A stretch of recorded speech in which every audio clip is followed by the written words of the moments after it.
Kajian Fathul Bari Syarah Kitab Sahih Al-Bukhari, Kitab Riqaq, tentang melembutkan hati,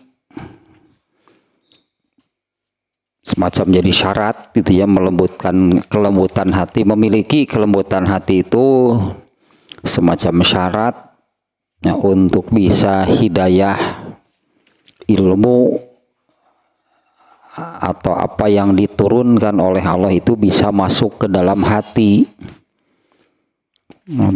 Tanpa memiliki kelembutan hati, ya semua itu akan mental gitu ya, tidak akan bisa masuk ke dalam hati.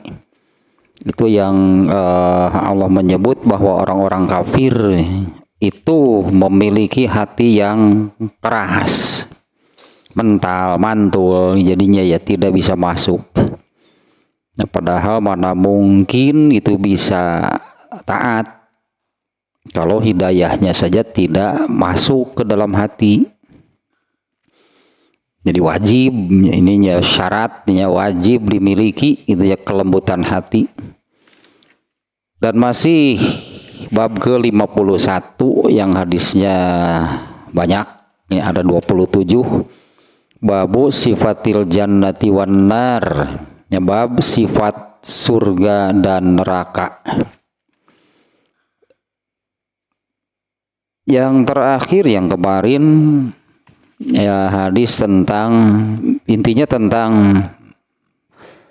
surga itu banyak tingkatannya.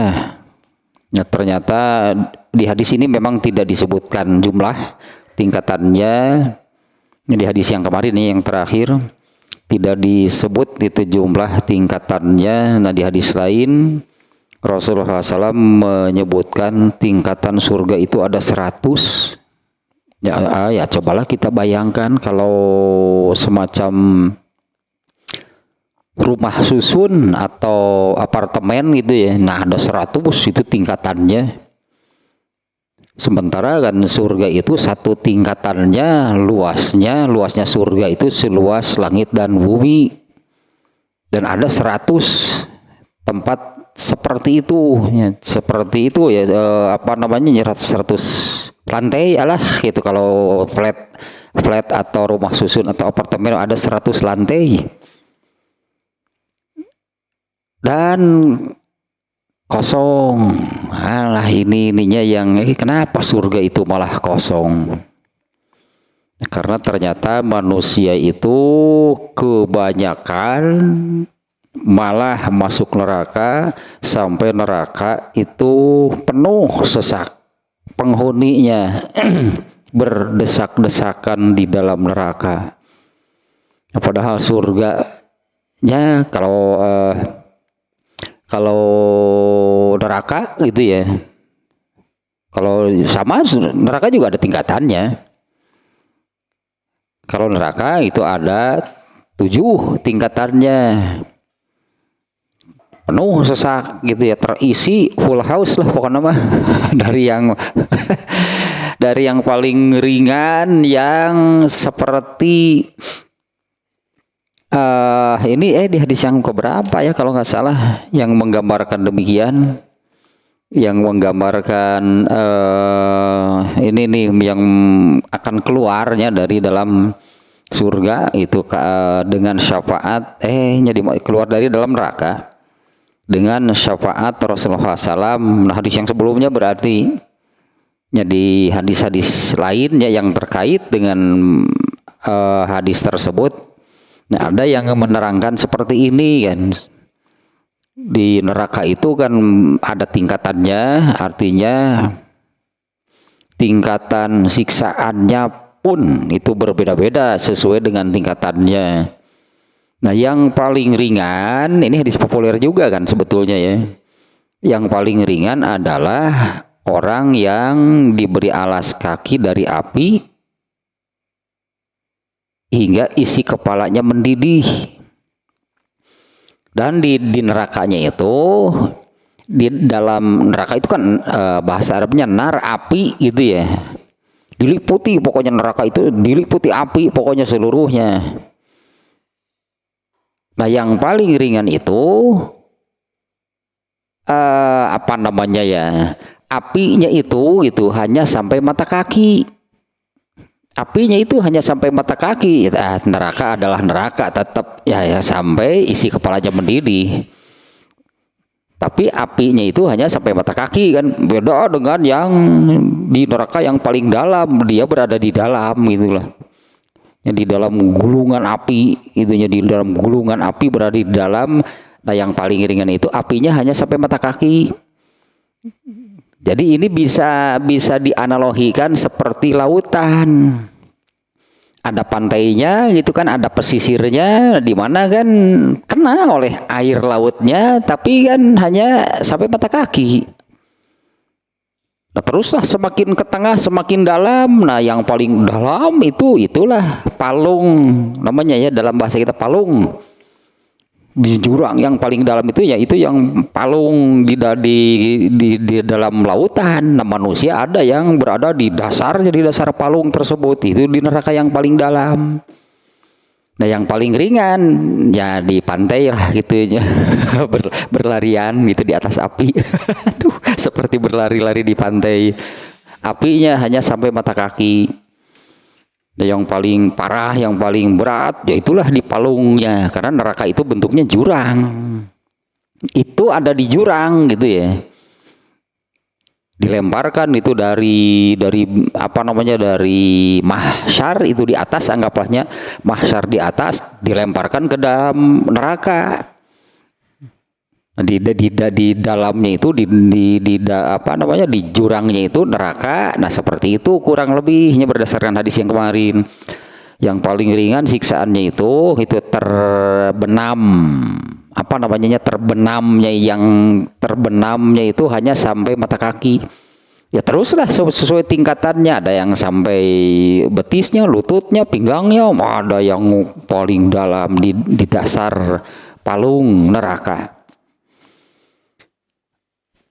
Nah, kemudian yang kemarin ini yang menerangkannya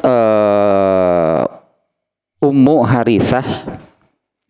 Ummu Harithah ini kan kehilangan anaknya yang bernama Harithah. Harithah ini anak hanya ABG, mungkin lahnya bukan anak-anak sih. Usia belasan, ikut perang Badar, kemudian syahid, gugur di medan perang. Nah, ibunya kemudian mendatangi Rasulullah SAW, bagaimana nasib anak saya? Apakah dia masuk surga? Nah, ibunya akan menanyakan demikiannya. Kalau benar, itu ya, kalau benar dijamin, dipastikan masuk surga, saya bahagia meskipun kehilangan. Meskipun sedih lah gitunya seorang ibu kehilangan anaknya, tapi saya bahagia apabila dipastikan bahwa anak saya itu masuk surga. Tapi kalau enggak, maka lihatlah apa yang akan saya lakukan. Kemudian Rasulullah SAW menjawab, innaha jinanun katsiroh, sesungguhnya surga itu, nah di sini jinanun katsiroh itu taman yang banyak. Nah, di hadis lain ada 100 tingkatannya. Wa innahu fil firdausil a'la, dan dia Harithah itu ada di surga yang paling, ya surga yang paling tinggi. Ya, karena ini Harithah kan gugurnya di medan perang, syahid. Nah, dipastikan dia di surganya pun di surga yang paling tinggi. Itu yang kemarin sampai hadis tersebut kalau nggak salah ya. Nah, sekarang yang hadis berikutnya nih. Ghadwatun fi sabilillahi aw rauhatun khairun minad dunya wa ma fiha wa ya makoma. Ini hadis ini sudah belum? Sudah kalau nggak salahnya. Kita baca lagi lah hadis yang barusannya. Ghadwatun fi sabilillahi aw rauhatun khairun minad dunya wa ma fiha walaqabu qausi ahadikum aw maudhi'u qadami minal jannati khairun minad dunya wa ma fiha walau anna mar'atan min nisa'i ahlil jannati tala'at ilal ardi la adha'at ma bainahuma wala malaat ma bainahuma rihan wala nasifuha yani al khimaro khairun minad dunya wa ma fiha. Alah ini semacam di sini benang merahnya ini membandingkan dunia itu dengan surga. Kita lihat nih, terjemah dulu nih ya. Berangkat pagi hari fisabilillah atau pulang sore hari itu ya dari fisabilillah itu lebih baik dari dunia dan seluruh isinya. Satu amal nih ya, artinya satu amal saja nih, berangkat fisabilillah pagi hari dan pulangnya gitunya, atau pulangnya bukan dannya, atau pulangnya artinya amalnya itu ya, perginya ataupun kepulangannya. Fisabilillah di jalan Allah ya, demikiannya itu di jalan Allah. Khairun minad dunya wa ma fiha. Nah ini nih membandingkan demikiannya itu lebih baik dari dunia dan seluruh isinya. Iya teh, aduh hadis yang seperti ini sangat banyaknya yang membandingkan dunia dan seluruh isinya. Tetap terasa hayang dunia yanger. Tetap saja tidak terasa, tetap saja mengejar-ngejar dunia. Apa sih itunya yang menyebabkan demikian? Apa sih yang menjadi penghalangnya? Ya untuk kurang apa, katakan aja kurang apa gitu ya. Baik ayat Al-Quran ataupun hadis yang makanya ini benang merahnya ini membandingkan dunia dengan surga nih hadis ini. Nomor satu ya ini jadi ada ada beberapa poin nih isinya. Nah satu yang barusan berangkat pagi hari fisabilillah atau kepulangannya ya pada sore hari itu lebih baik, amal tersebut lebih baik dari dunia dan isinya. Nah misalnya ini kan amal berarti kannya berangkat kan pagi hari fisabilillah atau kepulangannya dari fisabilillah. Nah amal tersebut itu lebih baik dari dunia dan seluruh isinya. Nah yang seperti ini sangat banyak lah apa yang hadis terutama lah ya yang menyebut apa gitunya, kemudian ini lebih baik dari dunia dan isinya, banyak yang demikian. Ada juga yang populer nih, jadi semacam ngomong lah judulnya mungkin ada gitu gerak. Yang ini nih hadis yang rakaatani qoblal fajri khairun minad dunya wa ma fiha. Hadis ini populer. 2 rakaat qobla subuh rawatib berartinya salat rawat 2 rakaat. Salat 2 rakaat rawatib qobla subuh itu lebih baik dari dunia dan isinya. Nah sebetulnya ini yang mana sih apanya itu? Apanya sih yang lebih baik dari dunia dan isinya? Karena hadisnya menyebutkan pekerjaan, yaitu 2 rakaat. Itu kan 2 rakaat sholat rawatib qobla subuh itu kan pekerjaan, bukan menyebut pahalanya. 2 rakaat. Nah ini yang tidak terasa itu, misalnya kita kerjakan. Kita sholat 2 rakaat sebelum sholat subuh. Kita mengerjakan itunya 2 rakaat rawatib qobla subuh. Benar nggak terasa bahwa kita sudah mengerjakan hal tersebut? Benar nggak terasa nggak kita ini memiliki sesuatu yang lebih baik dari dunia dan isinya? Ente anger besok. Korea anger salat subuh nanti. Padahal rawatibnya saja seperti itu, apalagi salat subuhnya ya, apalagi salat wajibnya. Nah apanya gitu dari 2 rakaat qobla subuh itu lebih baik dari dunia dan isinya. Ini semacam membandingkan 2 rakaat qobla subuh itu kan satu amal pekerjaan. Kan bukan amalannya tentunya. Nah, seringkali ini yang tidak terasa. Mengerjakan 2 rakaat qobliyah subuh itu, kalau saya katakan ya, terasa nggak kalau Rasulullah menyebutkan itu lebih baik dari dunia dan seluruh isinya. Suka ada apanya yang sebut nanti ya, bikin status lah di medsos. Orang terkaya 10 orang terkaya di dunia itu misalnya ya. Ke-10 siapa, jumlah kekayaannya sekian triliun. Ke-9, ke-8 urutan ke-1 orang yang mengerjakan 2 rakaat qobliyah subuh. Ngomong-ngomong gol curang itu lah. Ya begitu populernya sebetulnya hadis tersebut ya. Anggar we geningan boro-boro dibandingkan dengan mereka yang 10 top 10 itulahnya, top 10 terkaya di dunia. Ningali tetanggana meuli sendal anyar wae. Nasteung kumaha cenah katanya kamu lu paling kaya. Ya kenapa gitu ya, ketika melihat orang lain mendapatkan rezeki, artinya kan sebetulnya kan ketika ada orang yang diberi rezeki oleh Allah, ternyata kita ini katanya kamu merasa paling kaya karena sudah memiliki 2 rakaat qobliyah subuh. Itu kan buktinya. Ningali batur meuli motor, wah gering langsung menceret. Batur nu geunahna urang nu geringna. Nah, itu kan berarti kan tidak terasa sebetulnya. Tidak terasa itu, padahal itu benar. Rasulullah menyabdakan demikian. 2 rakaat qobliyah subuh itu lebih baik dari dunia dan isinya. Apanya kan? Nilainya berarti kan. Padahal kalau katakanlah kita sederhana saja misalnya dunia dan seluruh isinya. Kalau diuangkan, katakanlahnya kalau diuangkan dunia dan isinya itu berapa sih? Ya misalnya cobalah tanah 1 meter berapa?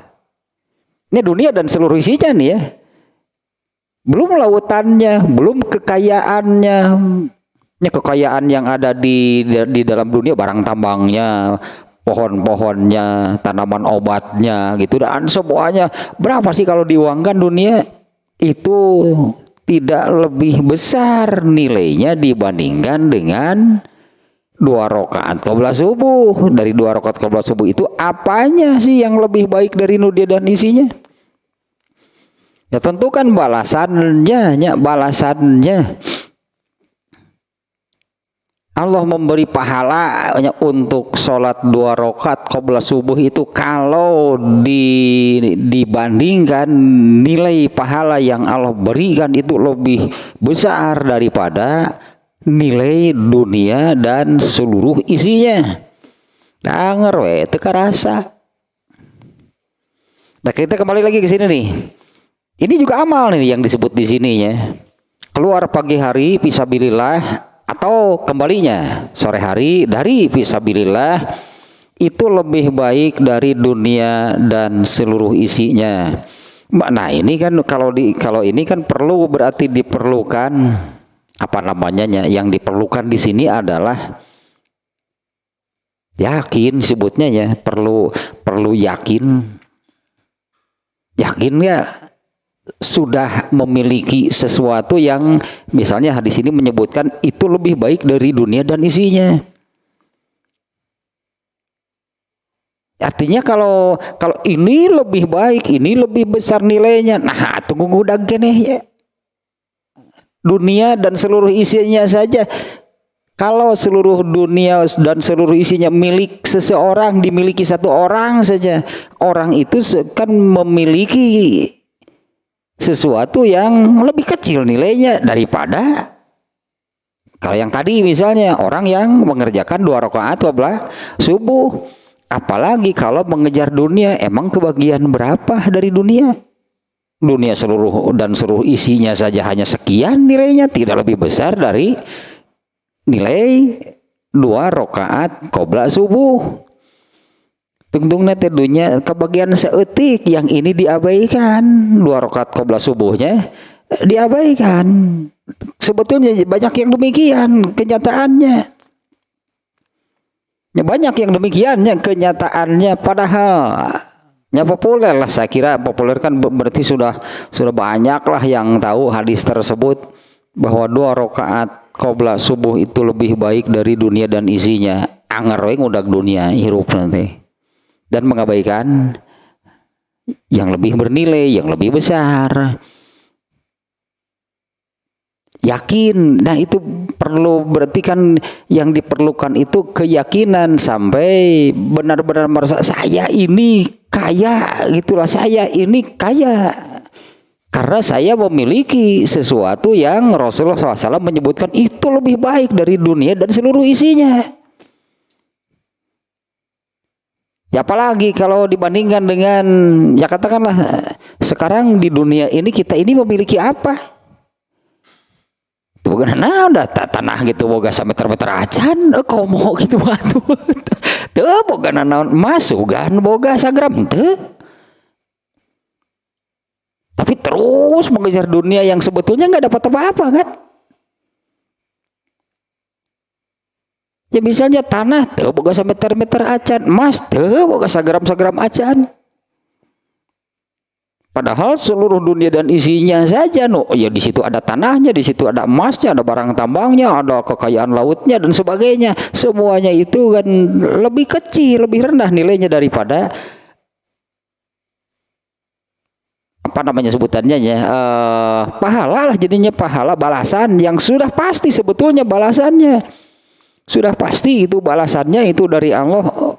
2 rakaat qabla subuh itu di balasan dari Allah itu jauh lebih bernilai daripada yang ini 2 rakaat qabla subuh, daripada dunia dan isinya. Nah eta kudu sing karasa berarti wayahna eta mah, sehingga benar artinya ya akan terasa kurang apa, saya ini kan kaya, saya memiliki sesuatu yang jauh lebih bernilai daripada dunia dan isinya. Kalau redaksi hadisnya memang demikian sih, ngen saukur gitu ya dipakai update status meureunan. Tapi karasa tuh henteu udah anger we mengeluh kepada Allah teh. Anger mengeluh kepada Allah, merasa tidak memiliki apa-apa. Ya tidak merasa gitu, merasa gitu tidak memiliki apa-apa. Merasa oleh Allah itu hanya diberi sedikit. Apalagi kalau sudah membandingkannya ini misalnya urusan harta, ari batur sakitu kafirnya meni beunghar kafir wae gitu. Mending jadi kafir wae gitu. Nah itu kan melihat berartinya yang mampu melihat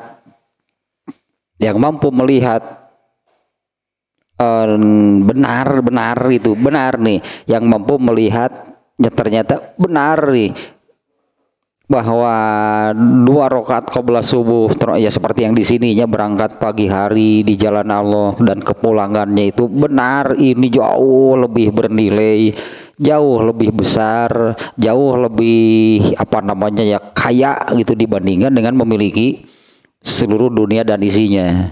Eta mah wayahna we mangga eta masuk rasakan bener ya. Itu dengan mengerjakan seperti itu menjadi orang yang memiliki kekayaan yang lebih besar dibandingkan dengan dunia dan seluruh isinya. Satu isi hadisnya ya, berangkat pagi hari di jalan Allah atau kepulangannya itu lebih baik dari dunia dan isinya. Kemudian yang kedua nih ya isi hadisnya, walaqabu qausi ahadikum au maudi'u qadamin minal jannati khairun minad dunya wa ma fiha. Ini juga samanya lebih baik dari dunia dan isinya. Walaqabu qausin, busur anak panah, busurnya hanya busur teh apa namanya? Hanya busurnya hanya busur panah gitu ya. Busur panah seseorang dari kalian atau tempat cemeti minal jannah, tapi ininya busur panahnya bunuh nih, busur panah surga. Yang busur panahnya itu busur panah surga atau tempat asbak lah gitu lah. Asbak surga, tapi itu lebih bernilai, lebih mahal dari dunia dan isinya. Nah, kalau sudah terkait surga mah apapun, katakanlah ya, silahkan sebut benda apapun, tapi itu dari surga, lebih baik dari dunia dan isinya.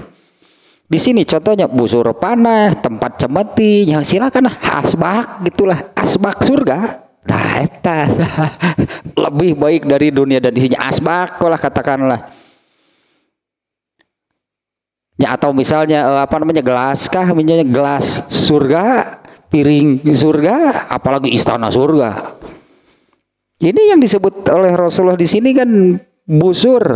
Ada pokoknya surga lah lebih baik dari dunia dan isinya. Nanti apapun yang ada di dalam surga, mau busur panahnya, kayak mau tempat cemetinya, mau sendoknya, mau piringnya, lebih baik daripada dunia dan isinya. Nah, ini kan tidak bisa dibandingkan sebetulnya kan. Secara hakiki itu tidak bisa dibandingkan surga dengan dunia. Mau membandingkan surga secara keseluruhan bagaimana? Itu kan mau membandingkan surga secara keseluruhan, bandingkan dengan dunia. Tong jangan surga secara keseluruhan, asbakna wetah gitu cik urang mah, senokna wetah. Senok surga bandingkan dengan dunia dan seluruh isinya, lebih baik senok. Ini senok surga. Nah, ini kebetulannya ingatlah kebetulan terlintas. Jadi juga seringnya hadis ini sering tersinggung. Hadis ini juga sering tersinggung nih. Itu hadis anggur surga.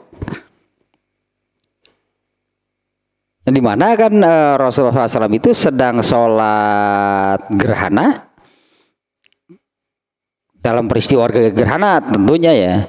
Allah memperlihatkan surga dan neraka kepada Rasulullah itu pada waktu sholatnya. Karena kalau rangkaian ibadah gerhananya kan mulai dari takbiran, gitu kan, kemudian sholat gerhana, kemudian khutbah, kemudian ada berdoa dan sodakoh. Itu kan rangkaian ibadah gerhana. Nah, Allah memperlihatkan surga dan neraka itu ketika sholat gerhana. Pada waktu ruku diperlihatkan neraka, sehingga Rasulullah SAW itu lompat mundur ke belakang karena kaget. Setelah itu kemudian Allah memperlihatkan surga. Rasulullah yang katakanlah lompat lagi ke depan dan seperti meraih sesuatu. Itu yang terlihat oleh para sahabat. Nah, kemudian itu ditanyakan kepada Rasulullah, tadi mengapa demikian? Ya, waktu mundur Allah memperlihatkan kepadaku neraka seolah-olah nyata persis apinya di hadapan wajahku. Kaget bukan main berarti Rasulullah lompat ke belakang. Dan ketika lompat lagi ke depan, Allah memperlihatkan surga. Aku ingin lompat, ingin masuk. Sugane kejadian begitu lompat bener geus pindah ke surga kan genah. Mun gitu tinggal dadaheun nepi mah ka sararea beureun. Goodbye cenah. Mangga we lanjutkan perjuanganmu na cek Nabi teh. Terlihat seperti meraih sesuatu itu. Aku melihat di dalam surga itu taman yang sangat indah. Jannah itu taman, arti terjemahnya. Ya, jannah kan surga di dalam Quran, hadis sebutan untuk surga itu kan jannah. Jannah itu taman, pasti indah. Di dalamnya ada pohon anggur yang sedang berbuah dan waktunya dipetik. Nah, ketika kalian melihat aku seperti meraih sesuatu itu, aku ingin memetik buah tersebut. Ternyata hanya ilusi. Judulnya hanya ilusi, teman. Bukan mimpi. Bayang-bayang ilusi, teman. Ternyata memang bukan bukan nyata bisa diambil. Nah, kemudian kan Rasulullah SAW menyampaikan, andai gitulah, andai ini Seumpama we mau umpama. Seandainya aku bisa benar gitu, ternyata anggur surga itu bisa aku petik satu saja, satu butir, lalu aku bagikan kepada kalian semua. Setelah merasakan anggur surga itu, maka kalian sudah nggak ada kepentingan lagi dengan dunia. Hilanglah gitu semua tentang dunia teh, dengan hanya merasakan satu butir anggur surga.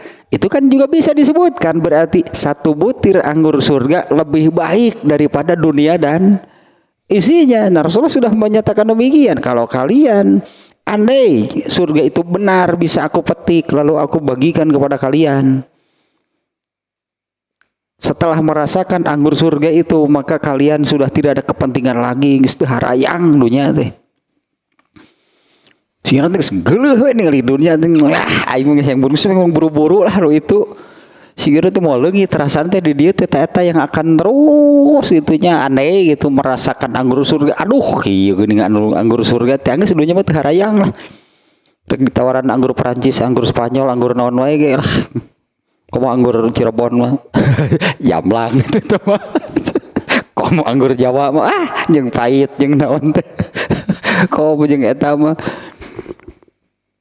Nah, banyaknya hal-hal yang demikian. Jadi makanya di awal tadi saya katakan ini hadis seperti ini benang merahnya membandingkan surga dengan dunia. Tapi kalau untuk membandingkan surga secara keseluruhan dengan dunia, itu lain bandingkeun. Mana bisa dibandingkan surga secara keseluruhan dengan dunia dan seluruh isinya. Itu jangan surga seluruhnya. Ya tah muncik urang mah anggur we sajenil teh jok bandingkeun dengan dunia dan isinya, mana yang lebih baik. Jadi surga seluruhnya seperti apa? Ngeus moal kabayang lah, Palestina kayak gitu pun cek Allah teh geus ngabayang kita moal kabayang tah atuh anggur hiji. Tah ya naon di tadi teh busur panah dari surga. Nih tempat cemeti dari surga. Nya apapun lah yang ada di surga. Mun aya cucunguk sih kan. Cucunguk surga ya jauh lebih baik daripada dunia dan isinya. Kan ini menggambarkan benar-benar gitu, surga itu tidak bisa dibayangkan. Artinya kan harus bayangkanlah yang mudah nih. Dunia dan seluruh isinya itu seperti apa sih? Sok bayangkan dunia teh ada tanah, itu daratan, ada lautan, ada apanya yang ada nilainya kan, semuanya bernilai kan. Nah, seluruhnya itu berapa sih nilainya? Ada nilainya.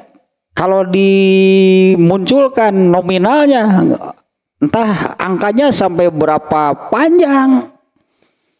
Kalau seluruh dunia ini dinilai lalu muncullah angka, sekian nilainya.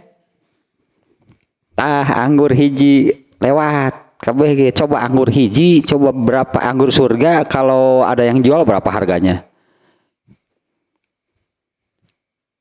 Ya anggur surga gitu, satu butir anggur surga kalau misalnya ada yang jual, berapa sih harganya? Ini lebih mahal daripada dunia dan seluruh isinya. Bagaimana manusia bisa membayangkan surga seluruhnya? Mau bisa. Mas ada atuh anggur malus teh cecunguk lah pokoknya. Iya hileun dia tuh. Ya hileun lagi hileun surga tuh. Lebih baik dari dunia dan isinya. Dua tanya ya, jadi di sini satu tadinya amal, tapi yang disebut kalau yang nomor satu pergi pagi hari fisabilillah atau kepulangannya dari fisabilillah itu lebih baik dari dunia dan isinya. Bukan amalannya tentunya kan, tapi balasannya, nilainya itu lebih baik dari dunia dan isinya.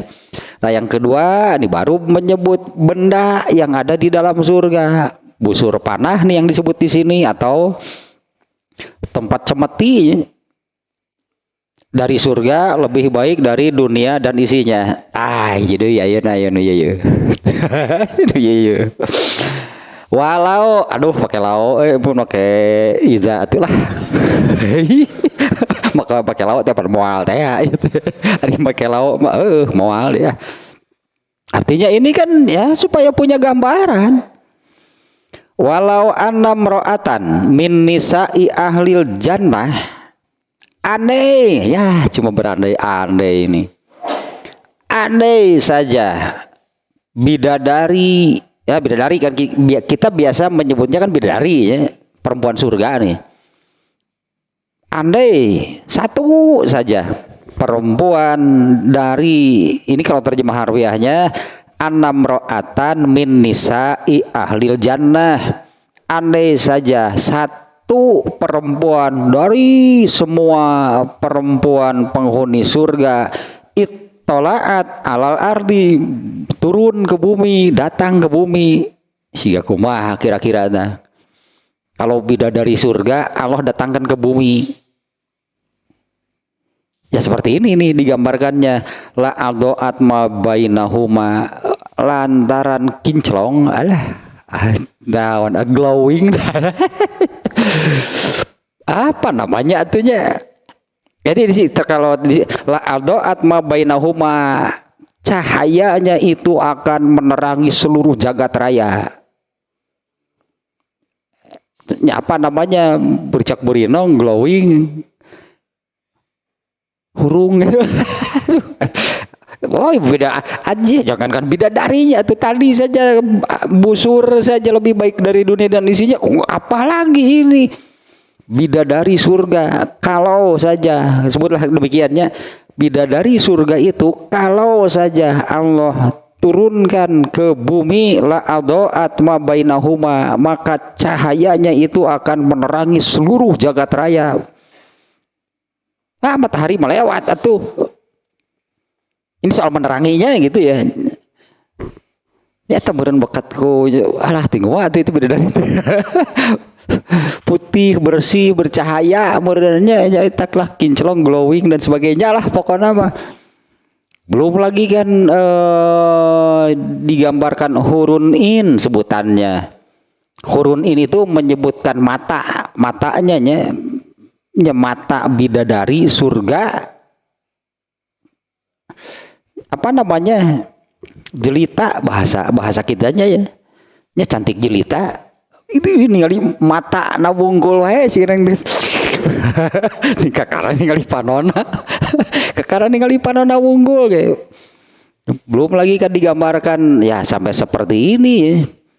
Kulitnya transparan itu sampai urat-uratnya itu kelihatan dibandingkan ayeuna mah hanya transparan gitu. Kulit bidadari itu. Entong yang dibayangkan. Ini kalau saja satu bidadari, ya kita sebut bidadari lah intinya. Kalau satu saja bidadari dari semua bidadari yang ada di surga itu muncul, Allah turunkan ke bumi, la adoat ma bainahuma, maka cahayanya akan menerangi seluruh alam raya. Wala malaat ma bainahuma rihan, dan harumnya akan meliputi seluruh alam raya. Nah, ibarat pakai minyak wangi lah gitulahnya.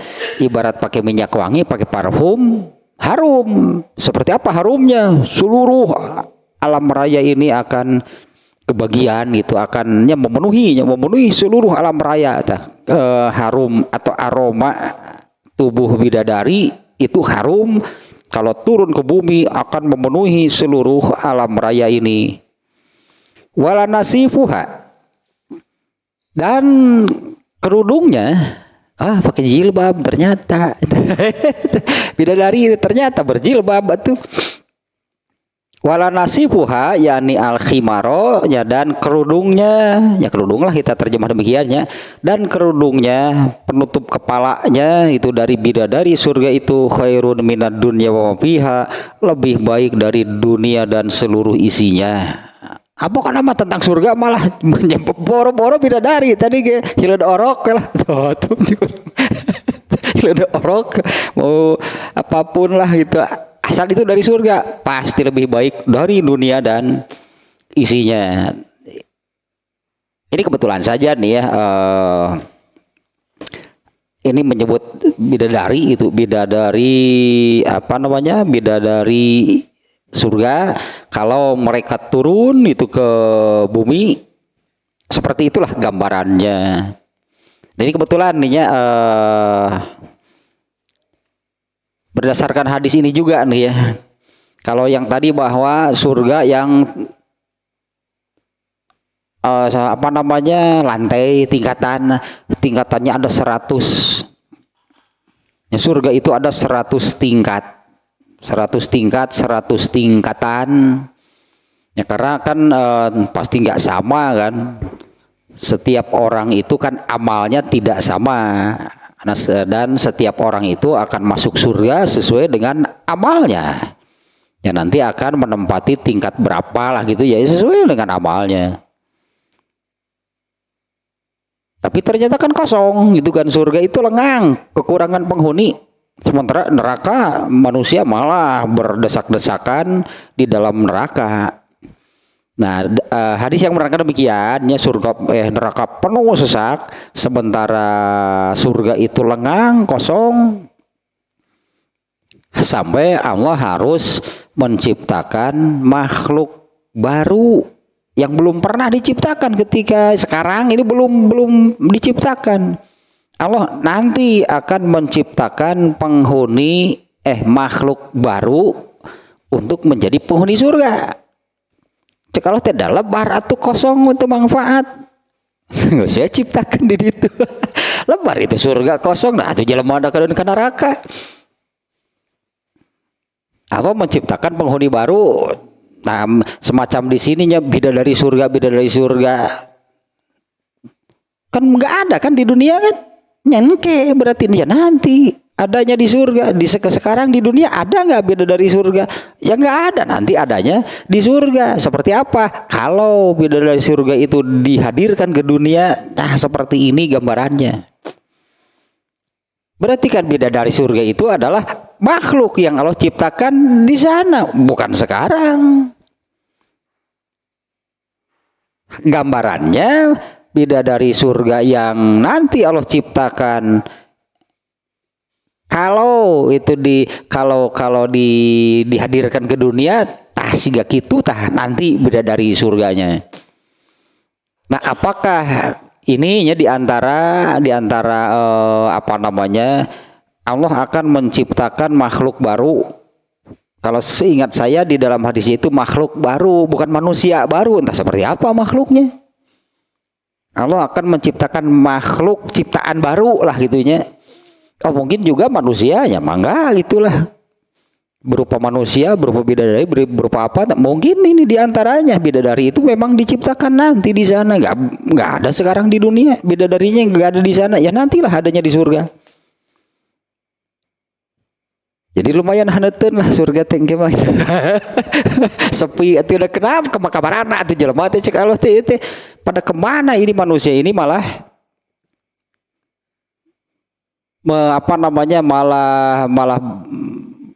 masuk ke neraka sampai berdesak-desakan.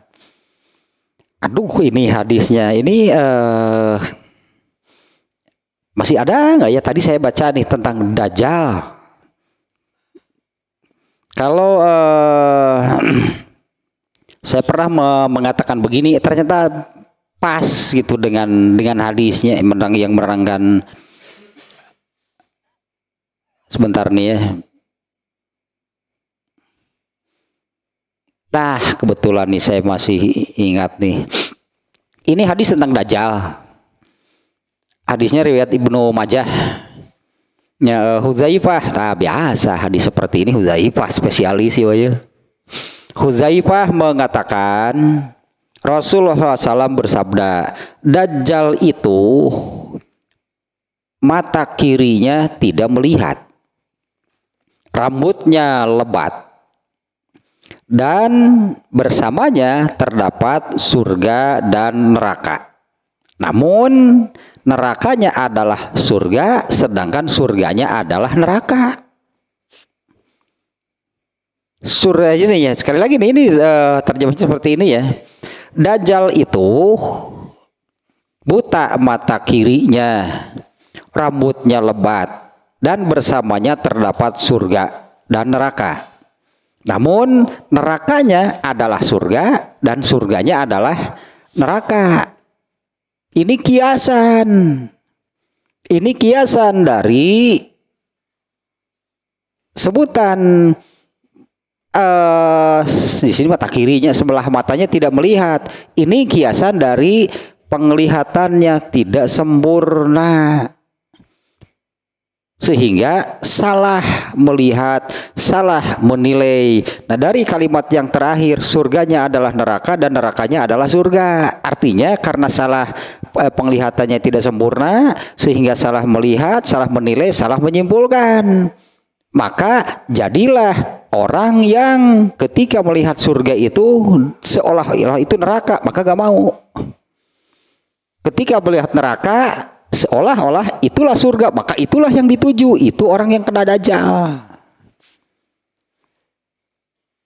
Ya, orang yang kena dajjal itu nih, berdasarkan kalimat terakhir dari hadis ini adalah mun bahasa Sunda mah ari pisurgaeun gitu tah, disebutna teh pisurgaeun, dia menyimpulkan pinarakaeun. Tapi pinarakaeun disimpulkannya bahwa inilah pisurgaeun, sehingga itulah yang ditempuh. Jadi salah kesimpulannya untuk hal-hal yang mengarahkan ke surga, malesnya bukan main. Seolah-olah itu yang akan membawa ke neraka. Mana ada yang mau kan? Seolah-olah gitu, itu yang akan membawanya ke neraka. Makanya tidak dilakukan. Ini yang kena dajjal, yang terbalik, berarti ini serba terbalik lah. Tapi kalau hal-hal yang sebetulnya itu akan membawanya ke neraka, justru terlihat inilah surgaku, inilah kesenangan dan kebahagiaanku, maka itulah yang ditempuh. Banyak kan manusia yang seperti ini, itu kan sudah amat sangat, bahkan sudah amat sangat banyak. Padahal kan juga sudah jelas lah, sudah cukup jelas. Yang dimaksudnya sudah cukup jelas itu bahwa kalau seseorang ingin masuk surga harus bagaimana? Ya harus beramal soleh, nggak ada yang lain. Mana ada orang yang tidak beramal soleh bisa ke surga? Ora iso. Tapi itu terasanya seperti yang akan membawanya ke neraka, makanya nggak mau melakukan. Tidak mau itu melakukan, tidak mau beramal soleh, seolah-olah dengan bahwa yang dilakukannya itu akan membawa ke neraka. Itu sudah kena dajjal, tibaralik hirup teh sebutnya teh tibarang, jadi tibaralik. Tapi kalau sesuatu yang bukan ketaatan, berarti bukan ibadah, bukan amal soleh, semangatnya luar biasa karena merasa inilah surgaku yang ini. Padahal itu menuju ke neraka. Ya, kalau tidak taat berarti kan tidak beribadah, tidak beramal soleh, berarti akan melakukan yang lain yang bukan amal soleh. Nah, kalau untuk hal itu dia bersemangat. Tapi dibalik, ini hadisnya sangat jelasnya, redaksinya demikian. Ad-dajjalu a'waru ainil yusro. Dajjal itu mata kirinya tidak melihat. Jufalu sya'ri, rambutnya panjang. Apa nih ya makna rambutnya panjang nih ya? Karena yang lainnya makna kiasan ini. Karena ini yang lainnya makna kiasannya. Makna dari sebelah matanya tidak melihat. Maknanya apa? Jadi salah. Gitulah, jadi salah karena penglihatannya tidak sempurna. Ini bahasa kiasan nih ya. Jadi salah menilai, salah melihat. Nah, semakin jelasnya di hadis ini dengan redaksi yang terakhir. Ma'ahu jannatun wa narun, pada atau dia memiliki, sebutlah padanya pada Dajjal itu ada surga dan neraka, tapi fanaruhu jannatun wa jannatuhu narun. Nerakanya itu adalah surga dan surganya itu adalah neraka. Nah, kurang lebih jadi maknanya demikian. Yang hakikatnya ini justru yang akan membawa ke surga, malah terlihat bagi dirinya itu yang akan membawanya ke neraka, sehingga pasti nggak mau melakukan. Tapi sebaliknya ya, segala sesuatu yang sebetulnya itu yang akan membawa ke neraka, dia melihatnya bahwa inilah disebutnya inilah surgaku, inilah bahagiaku berada di sini. Padahal itu hakikatnya membawa ke neraka. Nah, yang demikian itu berarti dengan perbandingan orang yang penghuni, bertilahnya penghuni surga itu kan jauh lebih sedikit dari penghuni surga, sampai seperti tadi gambarannya di penghuni neraka penuh sesak berdesakan, sementara surga lengang, berarti kan lebih banyak yang ke neraka. Nah, maka kalau masih di kitab Burikok ini juga kan, yaitu di dalam hadis yang menyebutkan surga dulu kalau nggak salah yang disebutnya, surga itu ditutupi oleh sesuatu yang nah, kenapa terlihatnya jadi seperti menuju neraka? Surga itu ditutupi dengan tirai yang seperti itu. Bagi manusia itu terlihat seperti justru ini yang akan membawa ke neraka, mundur, pasti nggak akan mau melakukan. Padahal itu tirai penutup surga. Sementara neraka ditutupi kan oleh tirai yang inilah itu yang sesuai dengan keinginan. Artinya orang menilai inilah kebahagiaan saya, inilah kenikmatan saya ada di sini, padahal itu menuju ke neraka. Nah, orang yang benar-benar mampu melihat hakikat surga itu orang yang mampu menyingkap lah gitunya, menyingkap, menghilangkan, merobek, bahasanya demikiannya.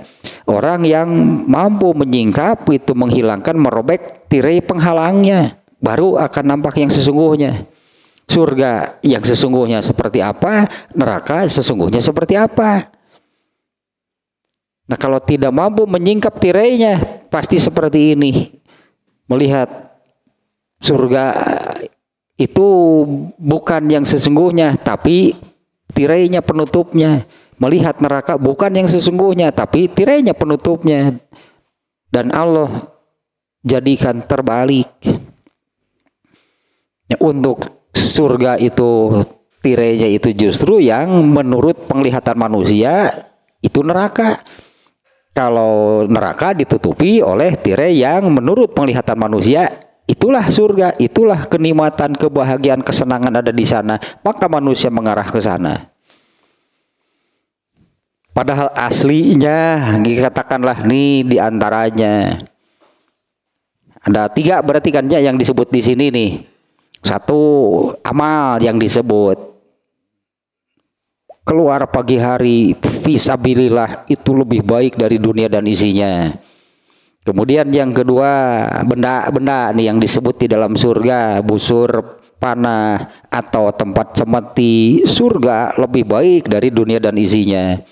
Nah, kemudian satu lagi, bidadari surga kalau dihadirkan sekarang, katakanlahnya bidadari surga kalau dihadirkan sekarang di dunia, maka cahayanya akan menerangi seluruh jagat raya. Kemudian aroma tubuhnya akan memenuhi, harumnya itu akan memenuhi seluruh jagat raya. Eleh tapi dopel naon itu eleh nuker itu bangsa komo gitu Adidas juga sepatu itu kalah lah parfum yang terbaik sekarang. Parfum dunia tadi kan dunia dan isi lagi nggak ada apa-apanya, apalagi parfumnya. Bandingkan harumnya bagaimana? Atau bukan untuk dibandingkan. Parfum terbaik lah gitulahnya di dunia ini dengan aroma wanginya tubuh bidadari,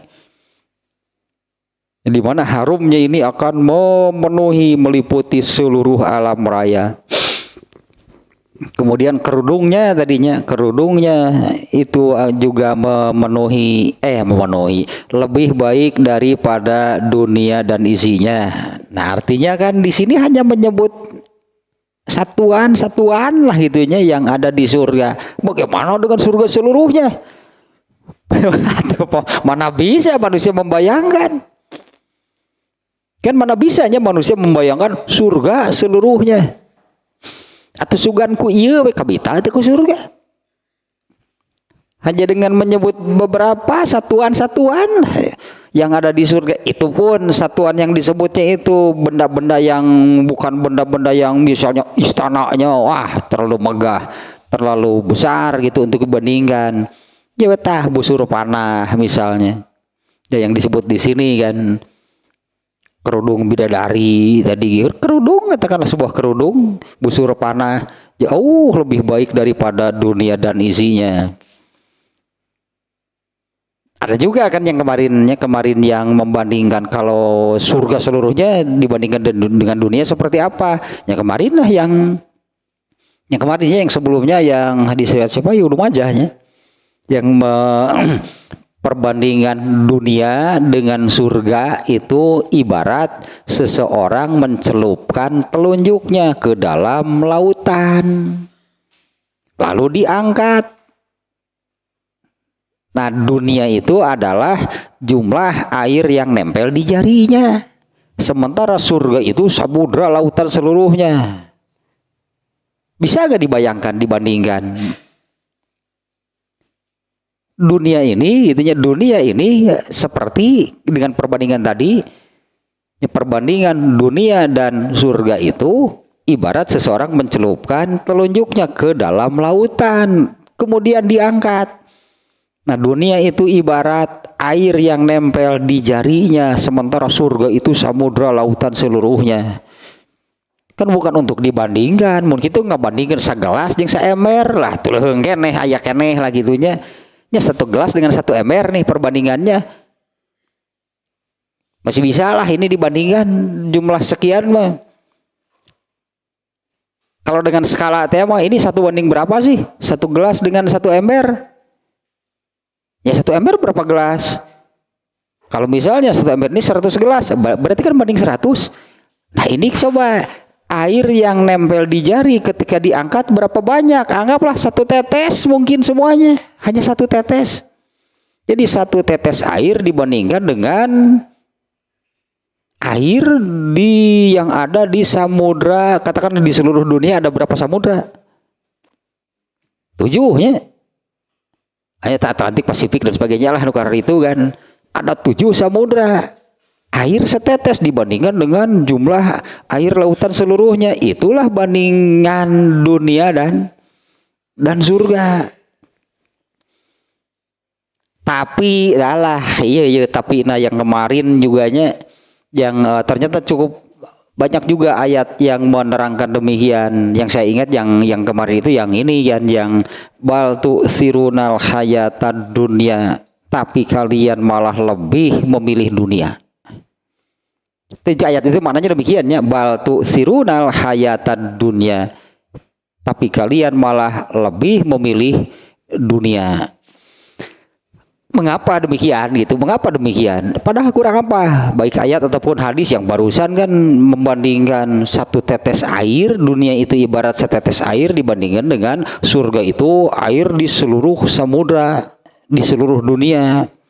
Kenapa masih memilih air yang 1 tetes ini membandingkan surga yang entah ya tidak bisa digambarkan kalau air di seluruh samudra itu berapa tetes. Nah kan kalau dibandingkan dengan apa namanya tadi misalnya segelas dengan seember, kalau seember berapa gelas? Ya, misalnya 100 gelas berarti 1 banding 100. Nah ini kalau 1 tetes dibandingkan kalau air di samudra seluruhnya berapa tetes? Atuh hoream ngitung lagi. Banyak ngitung seberapa tetes samudra seluruhnya ini harus dihitung berapa tetes. Kudu make pipet meureunna hiji 2 samudra seluruhnya keburu paeh. Tapi kenapa itu lebih memilih dunia. Di sini ada penyakit hati. Sebetulnya itu juga sebagai penyakit hati. Orang yang lebih memilih dunia kena nih oleh penyakit hati, ada penyakit hatinya. Kenapa yang lebih memilihnya, yang lebih memilih dunia itu berarti kena nih oleh penyakit hatinya. Nanti di Tahdzibul Akhlak ada itu penyakit hatinya yang seperti itu disebutkan. Penyakit hatinya itu adalah al-ajalah. Al-ajalah itu manusia itu bahasa kitanya ini nggak sabaran. Alhamdulillah. Betul, saya percaya bahwa Allah itu menjanjikan samudra lautan, tapi alhamdulillah ingin yang buru-buru, ingin yang segera. Padahal kan ya memang jatahnya sekian untuk dunia itu memang satu tetes, nggak bisa lebih. Ingin mendapatkan di dunia ya diberi, tapi kan tidak akan keluar dari dapatkan setetes jatahnya. Kan dunia ini ibarat setetes air, jadi mau meraih sebanyak apapun dunia ini nyanger ya dari yang setetes. Karena dunia itu memang sekian jumlahnya sekian, kadarnya sekian, kemudian waktunya juga sudah dibatasi. Ingin dunia dapat, tapi berapa banyak? Oke, setetes dibagi berapa banyak makhluk Allah. Setetes pun dibagi oleh seluruh makhluk Allah. Binatang juga harus kebagian. Benda-benda mati juga harus kebagian. Pokoknya yang ada di dunia ini ya kebagian lah apa yang namanya dunia. Tapi manusia itu menginginkan itu, kan nggak bisa banyak. Berarti kan nggak bisa banyak, nggak bisa lebih. Karena memang dunia ini hanya satu tetes. Mengabaikan yang nyairah atau dams. Iya, gitulah, percaya Allah itu memberi balasan sebanyak gitulah. Kalau kita menyebut jumlah air namanya benar, Allah itu akan memberi balasan dengan air sebanyak 7 samudra. Ya tapi eta lila cek jelema teh. Iraha tuh eta mah akhirat mah teu iraha lah. Nu puguh ayeuna lah. Tah kitu tah itu penyakit hati. Namanya al-ajalah. Manusia itu ingin segera, inginnya sekarang diberi balasan oleh Allahnya. Kan Allah tidak bisa mengikuti keinginan manusia. Manusia inginnya sekarang. Kan Allah punya keinginan itu nanti, itu kan.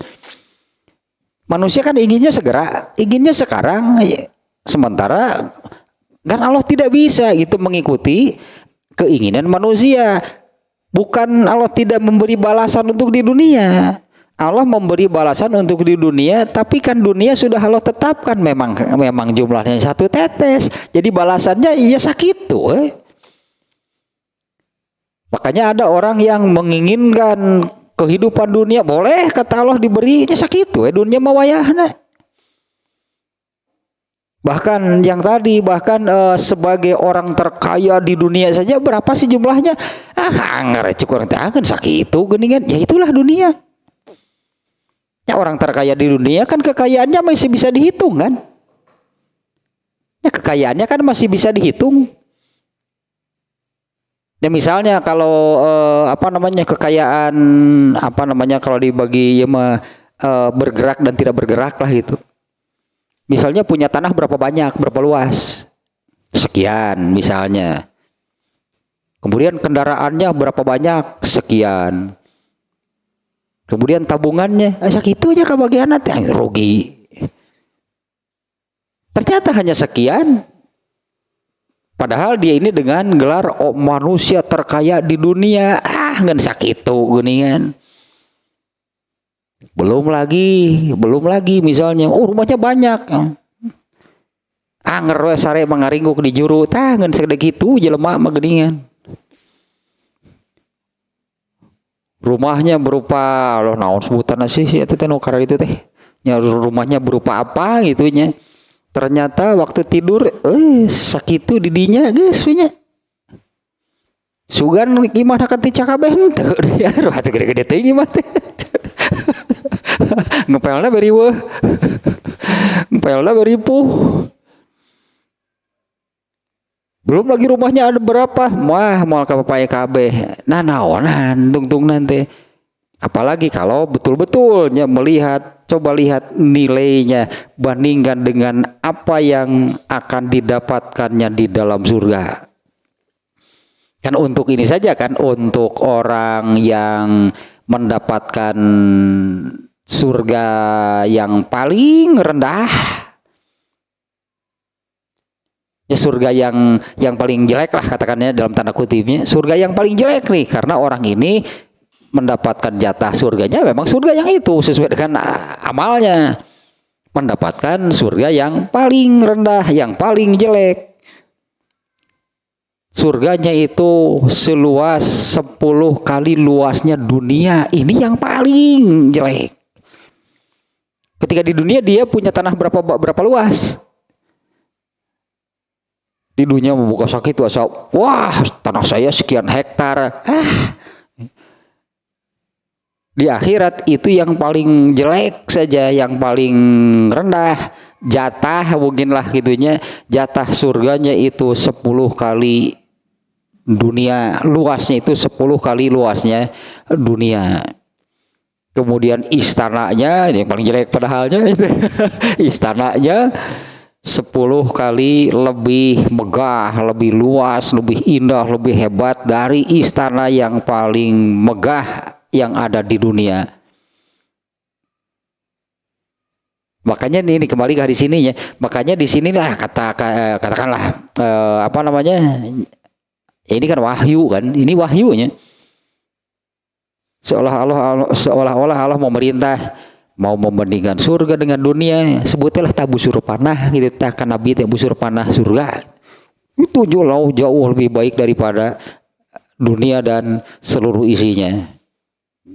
Tong disebut kabeh da mal kawadahan, sebutna teh da mal kawadahan ku otak jelema tuh harus menggambarkan surga seluruhnya, enggak akan bisa, enggak akan mampu ya manusia menggambarkan surga seluruhnya.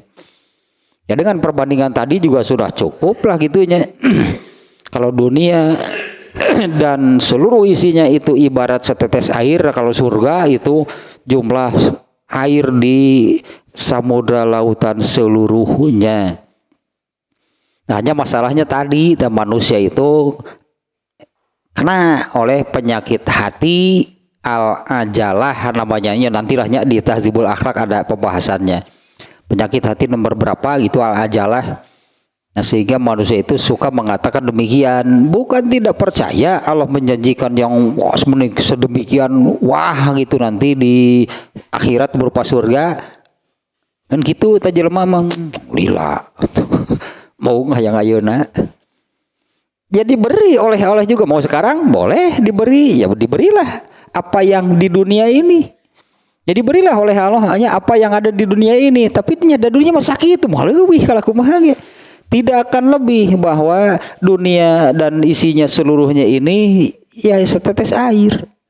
Ya sakitu wayahna. Bahkan itu kan jadi orang terkaya di dunia pun kahitung keneh atuh sakitu mah. Masih bisa dihitung kan jumlah kekayaannya sedikit berarti.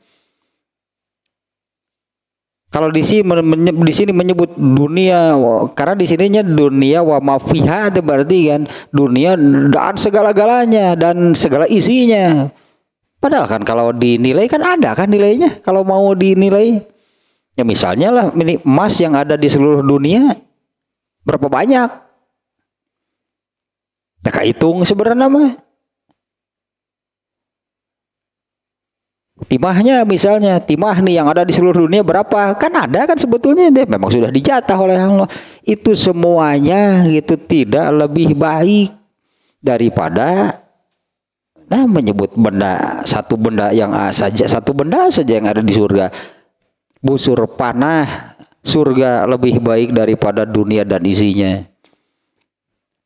Hadis tadi juga menyebutnya anggur, itu sebutir anggur kan bukan oleh satu orang. Anggaplah mungkin kita umpamakan seperti ininya tadi, kalau Rasulullah bisa mengambil satu butir anggur lalu Rasulullah bagikan kepada siapa? Kepada semua sahabat, berarti Berarti mau disiksikan teh masa kumaha ewang tuh, karena satu butir untuk sahabat yang ikut salat gerhana berapa banyak. Tungtung nama tadi disiksikan geus ngelelah tang asaan sekali ewang. Paling ngeletak unggul. Begitu merasakan anggur surga, legit dunia hilang semuanya, nggak ada benar-benar terasa. Artinya ya, kalau nih merasakan anggur surga benar itu terasa, hilang dunia dan isinya ini tidak ada apa-apanya. Nah, atau saya tanya, ini menggambarkan surga nih ya, karena ini kan sifatul jannah wan narnya judulnya ya, sifat surga dan neraka. Nah, seperti itulah diantaranya menggambarkan surga itu. Kalau menggambarkan surga seluruhnya tidak akan bisa, karena mual kawadahan sebut nanti. Seperti misalnya ini hanya perbandingannya. Kalau pelajaran untuk mahasiswa diajarkan ke anak SD, sokrek satekar kebak udah mau ngartieun mau melohok diterangkan. Ini pelajaran untuk mahasiswa misalnya diterangkan itu. Atau dosen berenung salah alamat, nah kampus jadi kieu padahal itu sekolah SD, bae asup ngajar we melohok bener nanti. Da moal kawadahan itu karena wadahnya kan baru sekian. Nah, ibarat demikian. Artinya kan saya katakan tadi di sini perlu keyakinan. Perlu keyakinan, itu yakinlah bahwa apa yang dijanjikan Allah, yang akan diberikan oleh Allah nanti di surga itu dengan perbandingan seperti ini saja, benar-benar dunia dan isinya ini tidak ada apa-apanya, tidak bernilai. Ya, tidak bernilai sama sekali. Dan yang harus jadi peringatan adalah yaitu yang seperti yang ada tadi. Tapi kenapa manusia itu malah lebih memilih kehidupan dunia? Batu sirunal hayatad dunia. Benar kalau menurut ayat yang lain, fala taghurrannakumul hayatud dunya. Jangan sekali-kali kalian tertipu oleh kehidupan dunia. Eta nu kataripu unggul berarti nu karitu teh. Ya, orang yang tertipu, nah diantaranya tadi kenapa dia kena dajjal berarti. Kalau di dalam doanya kan wamin fitnatil masihid dajjal, berlindung kepada Allah itu dari usapan dajjal. Jadi disebutnya ini kena oleh usapan dajjal sehingga terbaliklah penglihatannya. Surga terlihat seperti neraka dan neraka terlihat seperti surga, sehingga mengarah kemana? Mengarah kepada yang apa yang dia lihat. Neraka yang terlihat seperti surga, mengarah ke sanalah kebanyakan manusia. Tafsirnya satu hadis nomor 23 sih di sini nih ya. Semuanya ada 27, berarti ada berapa lagi? 4 lagi nih hadisnya. Bab 51 nya sifatul jannati wan nar, nya sifat surga dan neraka.